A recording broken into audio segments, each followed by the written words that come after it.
Tag TV brings you daily news bulletin from India. Breaking news and views from India. You're watching South Asian Newsline, and here are the top stories we are tracking for you on Thursday, the 26th of December. PM Modi pays tribute to Sahibzadas on Veer Bal Divas. Pakistan's PTI party praises Trump's 8th call to release Khan, slams Shehbaz meddling. And Taliban summons Pakistani diplomat over deadly airstrikes in Afghanistan.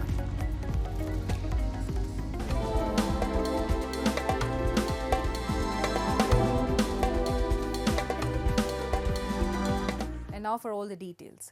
Indian Prime Minister Narendra Modi on Thursday took part in an event to commemorate Veer Bal Divas in remembrance of Sahibzadas, the 4 sons of Guru Gobind Singh, the 10th Sikh spiritual leader. Addressing the gathering, he called the day a source of national inspiration for millions of Indians, particularly the youth. Prime Minister Narendra Modi also highlighted the pivotal role of youth in shaping India's future. He stressed that the country's policies, from skill development to the national education policy, aims to empower the younger generation. On the occasion, he also announced the launch of the Suposhit Gram Panchayat Abhiyan and emphasized combating malnutrition as a step toward a healthier India. 3 साल पहले हमारी सरकार ने वीर साहिबजादों के बलिदान की अमर स्मृति में वीर बाल दिवस मनाने की शुरुआत की थी। अब ये दिन करोड़ों देशवासियों के लिए, पूरे देश के लिए राष्ट्रीय प्रेरणा का पर्व बना है। इस दिन ने भारत के कितने ही बच्चों और युवाओं को अदम्य साहस से भरने का काम किया है। The 4 sons of Guru Gobind Singh laid down their lives in the year 1704 while defending their faith during the rule of Mughal Emperor Aurangzeb. While the elder sons Sahibzada Ajit Singh and Jujhar Singh attained martyrdom in the battlefield, the younger ones Sahibzada Zorawar Singh and Fateh Singh were brigged alive at the tender age of 7 and 5 by Mughal forces as they refused to forcibly convert to Islam. And on the 20th anniversary of one of the worst tsunamis to have ever struck in Indonesia and coastal areas including India and Sri Lanka, New Delhi on Thursday paid tributes to the victims of the incident. A 9.1 magnitude quake off northern Sumatra Island in 2004 triggered a tsunami with waves as high as 17.4 meters that swept over vulnerable coastal areas of Indonesia, Sri Lanka, India, Thailand and 9 other countries.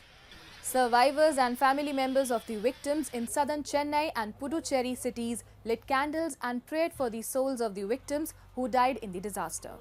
Locals, including the fishermen communities, extended their tributes. India, one of the worst hit countries, lost an estimated 16,279 people and another 730,000 were believed to have been displaced in the disaster. We can never forget what happened on that black day, the 26th of December 2004. But as long as the sea is being tampered with, this is going to happen repeatedly. If you want to save the coast, the coastal communities, the entire planet and the seas, it should be ensured that no harm is done, no damage is done to the sea. Meanwhile, hundreds of Indian Ocean tsunami survivors and family members of the victims commemorated its anniversary in various parts of Indonesia. Family members of the deceased gathered at a mass grave in Uli Leshi village, scattering flower petals on gravestones. Many were seen crying and hugging their family members. Jadi saya korban orang tua di Melabu. Jadi kalau di Melabu itu kuburan massalnya jauh dari kota. Jadi kalau saya ke Melabu kadang nggak ke kuburan massal kan, karena jauh.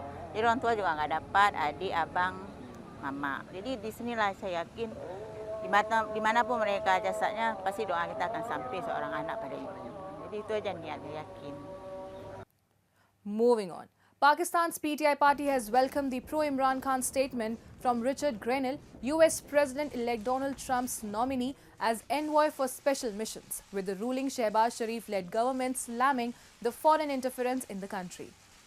Grenell, who is also a close confidant of Trump, garnered attention in Pakistan when he demanded the release of Imran, who was ousted in April 2022 through a parliamentary no-confidence vote. In a statement, PTI chairman Barrister Gohar Ali Khan said they want Imran's freedom in accordance with the constitution and law of Pakistan.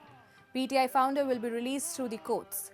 Following Imran's removal from Prime Minister office through a vote of no confidence, the PTI founder, who remains incarcerated at Adiala jail since August last year, had previously alleged that the US was behind his ouster in 2022, citing a purported cipher linked with the US diplomat Donald Lu. Notably, Khan had good relations with Trump when he was the president and held several meetings with the president-elect, including at the White House.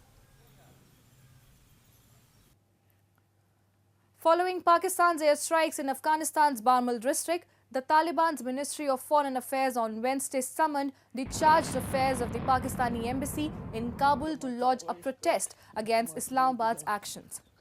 In a statement shared on X, the Taliban's Foreign Ministry spokesperson Hafiz Zia said that the de facto authorities had lodged a strong protest categorically condemning the airstrikes. The statement described the violation of Afghanistan's airspace and the killing of civilians by the Pakistani military as deliberate attempts to undermine trust and create frictions in the relations between the two nations. The statement further emphasized that the Taliban strongly rejects any breach of territorial integrity and remains firmly committed to defending Afghanistan's sovereignty. Furthermore, the Pakistani side has been clearly informed that protecting Afghanistan's national sovereignty is a red line for the Islamic Emirate of Afghanistan, and such actions are viewed as highly irresponsible and will inevitably bear repercussions, Zia said. The strongly worded response comes after Pakistan's bombardment in Afghanistan's eastern Paktika province on Tuesday, which killed at least 46 people, most of whom were women and children. Speaking to Reuters, officials indicated that Pakistan had carried out airstrikes against a camp of the Pakistani Taliban Islamist militant group. Islamabad has repeatedly alleged that several TTP attacks within its borders are being launched from Afghan soil, a charge the Afghan Taliban denies. Moving on. Sri Lankan ambassador to Moscow, Pakir Amza, on Wednesday said that President Anurakumara Dissanayake has expressed interest in joining BRICS in a letter sent to Russian President Vladimir Putin in October, and the country expects a positive response in 2025 to join the organization. Amza said the island nation has also addressed other BRICS countries with a request to join as a partner country. He said Sri Lanka views BRICS as an effective partnership to realize its aspiration for mutually beneficial cooperation, peace and development through strengthening comprehensive multilateralism within the framework of the UN Charter. In December, the Sri Lankan leader asked Indian Prime Minister Narendra Modi to support Colombo's bid to join BRICS.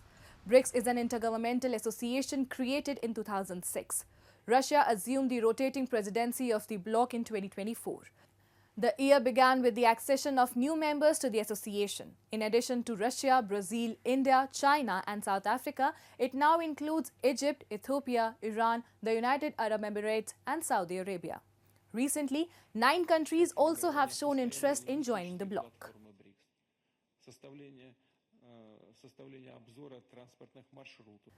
Days after Bangladesh formally requested India for the extradition of ousted Prime Minister Sheikh Hasina, Dhaka has stated that the next step will depend on India's response to the request. Responding to a query about the extradition, Bangladesh Foreign Ministry spokesperson Rafiqul Alam said that Dhaka would wait for India's reply before deciding on the subsequent course of action. He noted that while the extradition treaty has no specific time limit, Dhaka would wait for a certain period. If we don't get any response within that time, we will issue a note of urgency. We will inform them that we are expecting a response in this regard, he was quoted as saying by local media. Sheikh Hasina, a 4-time Prime Minister, reportedly fled to India hours before an angry mob stormed her official residence in Dhaka. The protest, which initially began as a movement against public sector job quotas, escalated into one of the deadliest unrest since Bangladesh independence in 1971, culminating in a mass uprising against Hasina.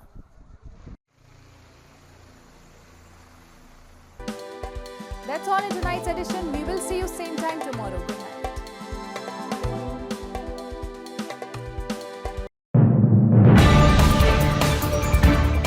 Tag TV brings you daily news bulletin from India. Breaking news and views from India.